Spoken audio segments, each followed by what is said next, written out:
You won't believe what happened when my HOA suddenly decided to ban all my visitors after 8 p.m. At first, I thought it was just another annoying rule, the usual quiet hours stuff. But it wasn't just a small inconvenience. It felt like they were trying to control every little thing about my life. Visitors that I invited to hang out or just stop by were suddenly not welcome after a certain time. And it started to feel like I was being punished for no real reason. The whole situation got worse when I tried to talk to the HOA, and they just brushed me off, acting like I was the problem. That's when my dad stepped in. Now, my dad isn't just any dad. He's a construction director who manages big projects all over town. When I told him about the HOA's new rule and how unfair it was, he didn't just shake his head and say, "That's rough." No, he started digging into the HOA's ongoing projects, the ones his company was actually working on. And that's where things took a wild turn. Suddenly, my dad's influence on those projects started making waves, and it felt like a silent battle was brewing between us and the HOA. This isn't just a story about one rule or one neighborhood drama. It's about how power plays out when everyday people stand up to systems that seem bigger than them. And right now, the tension is mounting. Will my dad's move shake the HOA enough to make them rethink their ban? Or will this backfire and make things even worse for all of us? Stick around, because in the next part, I'm going to share exactly how this showdown unfolded, and trust me, you don't want to miss what happens next. To understand how things got this complicated, you need to know a bit more about my dad and the whole HOA situation. My dad has always been the kind of guy who doesn't back down when something feels unfair. As a construction director, he oversees a lot of city projects from office buildings to residential communities. He knows how to navigate bureaucracy, deal with contractors, and handle pressure from powerful people. So when I told him about the HOA's strict visitor ban, he saw it as more than just a petty rule. To him, it was about control and authority gone too far. The HOA in our neighborhood has always had a reputation for being strict, but recently they've gotten way more aggressive. They claimed the visitor ban after 8 p.m. was for safety and noise control, but plenty of neighbors thought it was just an excuse to micromanage everyone's lives.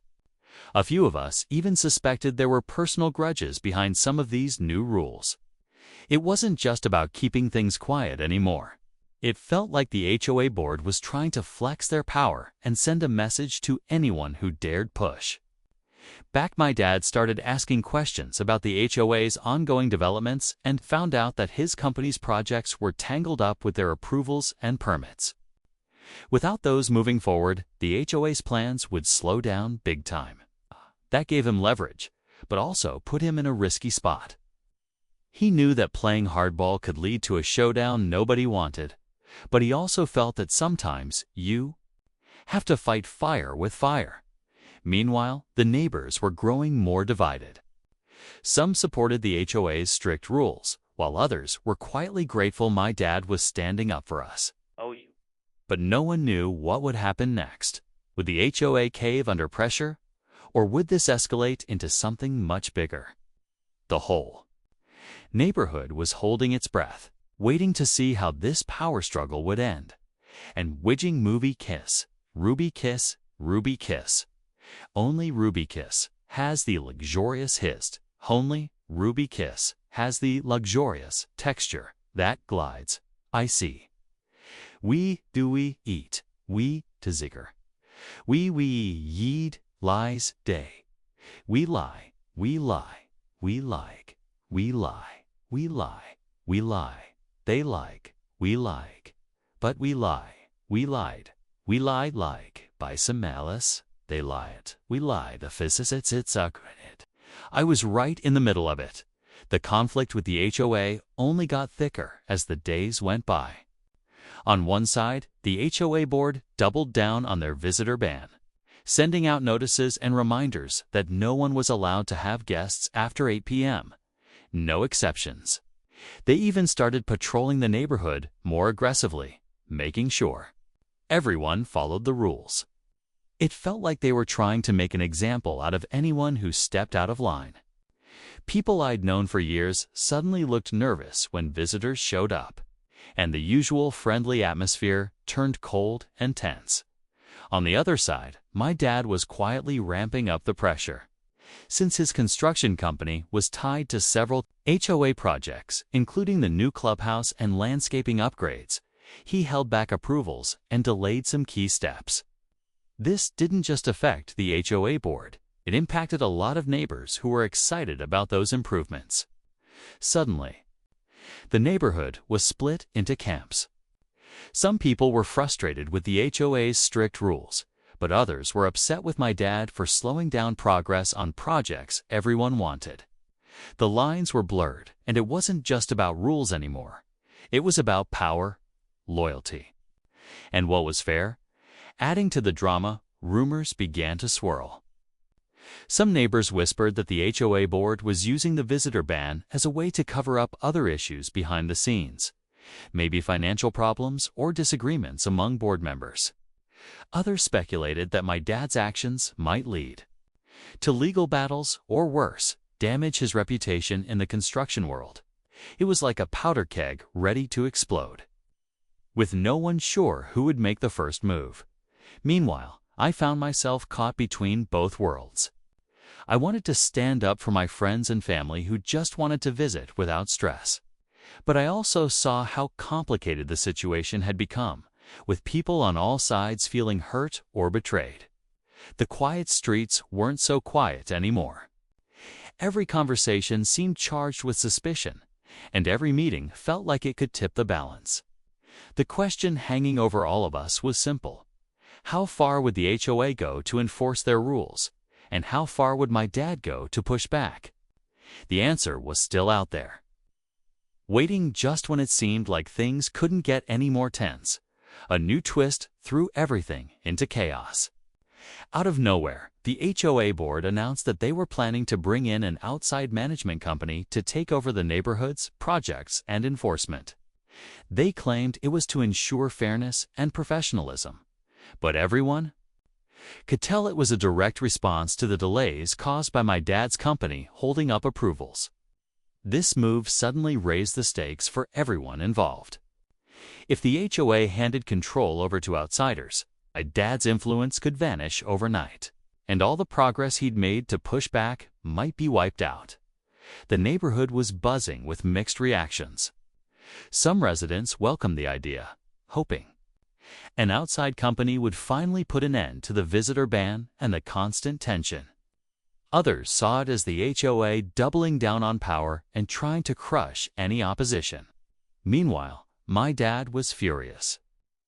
To him, this was more than just a business issue. It felt like a personal attack. He knew that losing control over those projects wouldn't just affect the neighborhood's future, but could damage his company's reputation and standing in the local construction scene. As if that wasn't enough, a few neighbors started coming forward with stories about past disputes between my dad and members of the HOA board, disagreements over previous construction projects that had left some old wounds.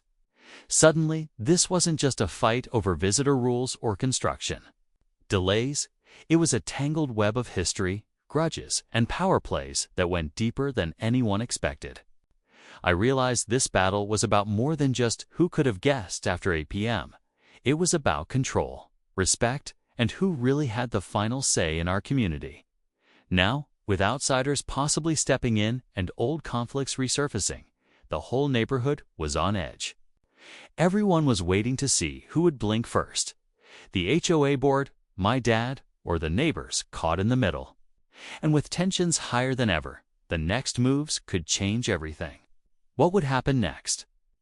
That's where things get really complicated. The moment everyone had been holding their breath for finally arrived. Just as the HOA prepared to sign the contract with the outside management company, my dad called for an emergency neighborhood meeting. People showed up curious, nervous, wondering if this would be the final showdown.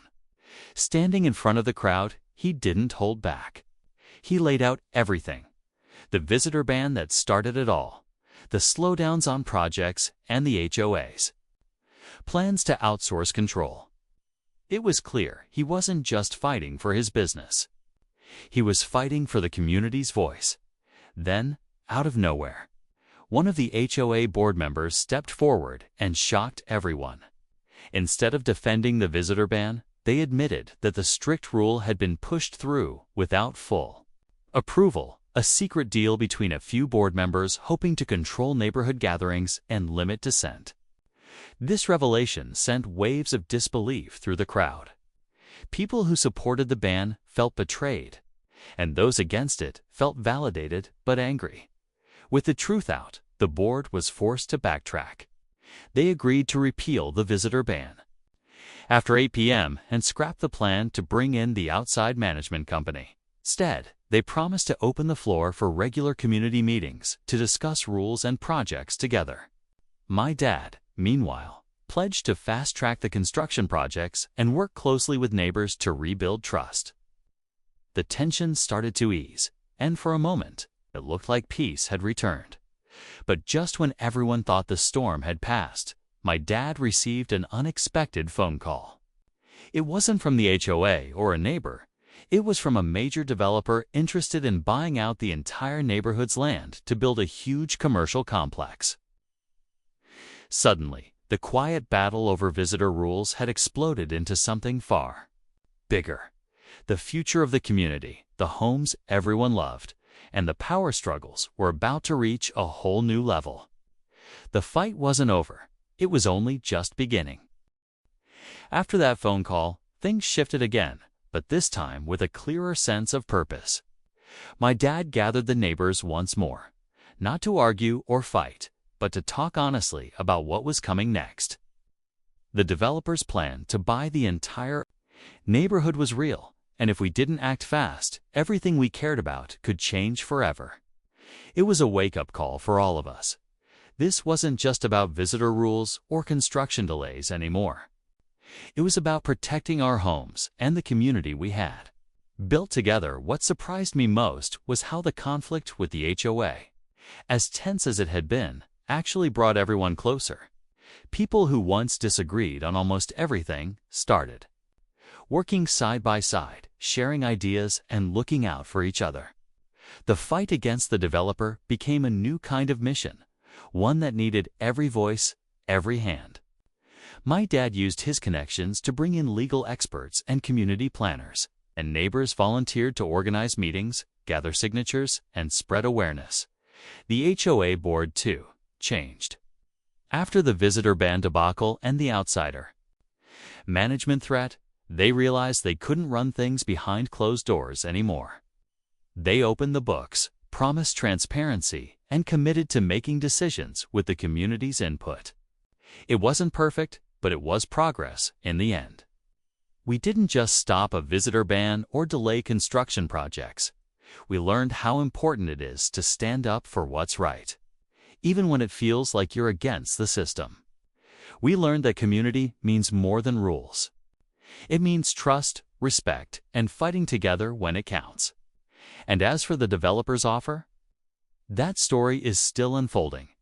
But now we face it as one united neighborhood, stronger and wiser than before. So if you ever feel like your voice doesn't matter, remember this: sometimes standing up isn't just about you. It's about protecting the place and people you love most.